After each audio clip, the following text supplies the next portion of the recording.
একটা নিঃশ্বাস থেমে গেল, একটা হাসি চিরতরে নিভে গেল। মাত্র 17 বছরের অতসী, পোড়া শরীর কিন্তু অদম্য প্রাণশক্তি।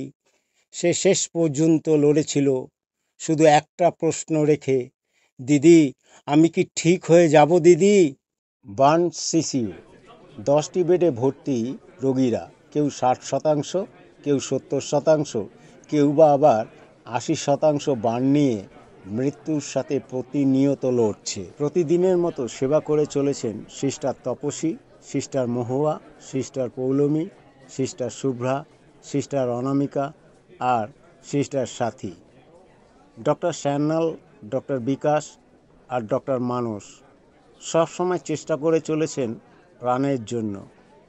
সহযোগিতায় রয়েছে জিডিএ, অর্ক, সবার নীরব সহায়ক।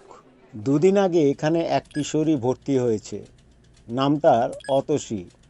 মাত্র 16 থেকে 17 বছরের মধ্যে, মিষ্টি মেয়ে, মুখে শিশুসুলভ এক টুকরো হাসি, ব্যবহারে অপার মাধুর্য।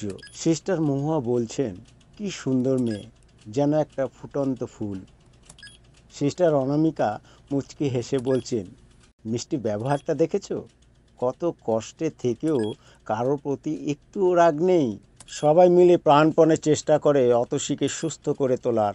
ডক্টর স্যান্যাল, ডক্টর বিকাশ, ডক্টর মানস চিকিৎসায় কোনো ফাঁক রাখেন না।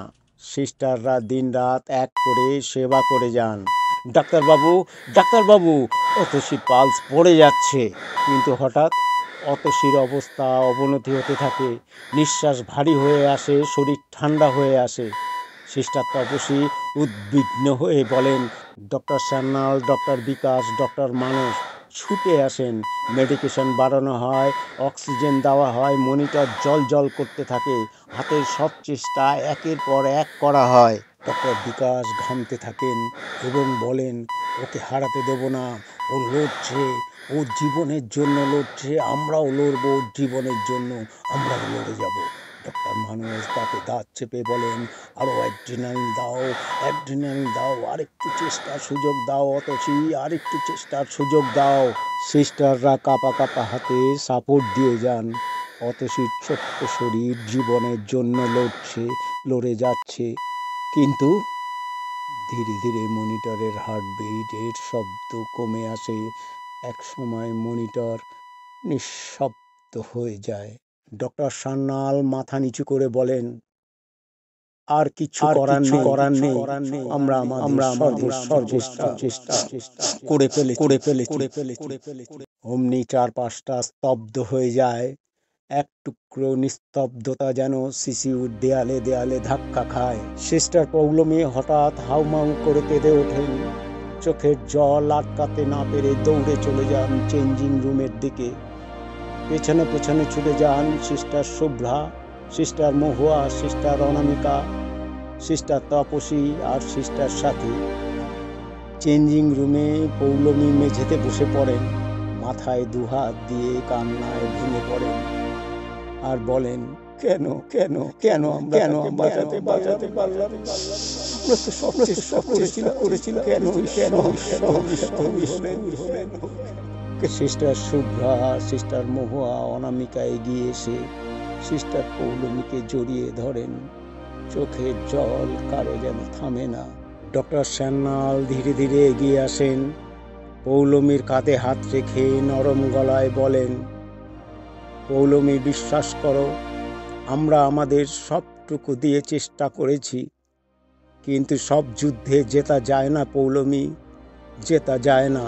পৌলমী ভেজা চোখ তুলে তাকান, কাঁপা কাঁপা গলায় বলেন, ওর সেই ছোট্ট হাসিটা, ওর সেই শেষ কথাটা, দিদি, আমি কি ঠিক হয়ে যাব? আমি যাব দিদি, আমি কি ঠিক হয়ে যাব? কানে বাজছে ডক্টর, কানে এখনো বাজছে। চারপাশ নিস্তব্ধ, সবার হৃদয়ে গভীর শূন্যতা। একটি মিষ্টি মেয়ে অতসী, যার শরীর পুড়ে গিয়েছিল, কিন্তু মনের কোমলতা আজও উজ্জ্বল, আজ হারিয়ে গেল চিরতরে। শিশির বাতাস আরো ভারী হয়ে রইল। অতসীর শেষ হাসির স্মৃতিতে চোখের জলে স্নান করা সিস্টারের দল আর চিকিৎসকরা মাথা নিচু করে দাঁড়িয়ে রইলেন। আকাশের গাঢ় মেঘের ফাঁকে হয়তো অতসীর মিষ্টি হাসি আজও ভেসে আসে, নিঃশব্দে বলে যায়, আমি ভালো আছি, আমি ভালো আছি, আমি ভালো আছি তোমাদের ভালোবাসায়।